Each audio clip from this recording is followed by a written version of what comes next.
Board Basics. Now in Board Basics we're going to teach you things that are practical, but also things that will indeed impress your friends. For here you shall find small tidbits of information that even intermediate players actually do not know or do not recall correctly. So let us begin. A good place to start is, how do I set up the board? So before you've got any pieces on, you've got two orientations of the board. And here's one.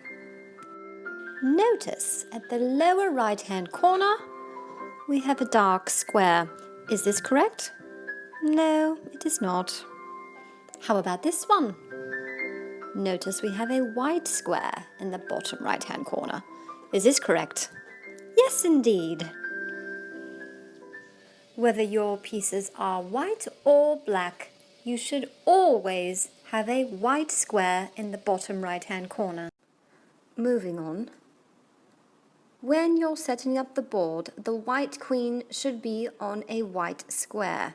Similarly, the black queen should be on a black square. So this means that the kings and the queens face each other. Let's do a little quiz, shall we? Is this correct? Look closely. No, it is not. Why is it not correct? Well, where is the white queen? She's on a black square. She should be on a white square. This one is correct.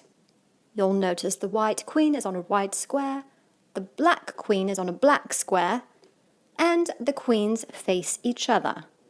Notice also the kings face each other.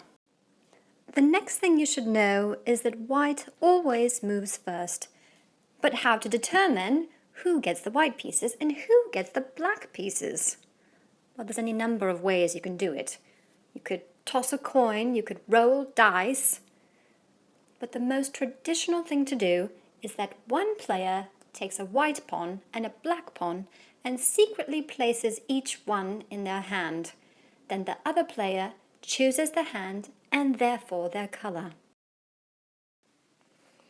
Now you might say, hold on, I don't actually know where the pieces go on the board. Well, I haven't forgotten about you. But let's start with an open board. Notice the right bottom corner is a white square, and we'll start with the queens. As we've learned previously, the queen goes on their respective colour. The white queen gets a white square, the black queen gets a black square. Moving on, we have the kings, who then go on the opposite colours, but again face each other like the queens. Next come the bishops, two of them on each side, then the knights, then the rooks. Now, this might remind you of something. It's a bit like war, isn't it? A lot of people see chess that way. And if it's like war, what do you have on the front? The pawns. So in front of all of these other pieces, we have the pawns leading the way. Lastly, let's discuss the areas and notation of the board. You understand now how the pieces are laid out, and so it's evident that there is a king side and a queen side. But simply look at how your pieces were set up at the beginning of the game, and you'll understand king side or queen side. Secondly is rank and file. And rank and file helps us identify each square of the board individually. If you're familiar with a spreadsheet, rank is the equivalent of rows, and files are the equivalent of columns.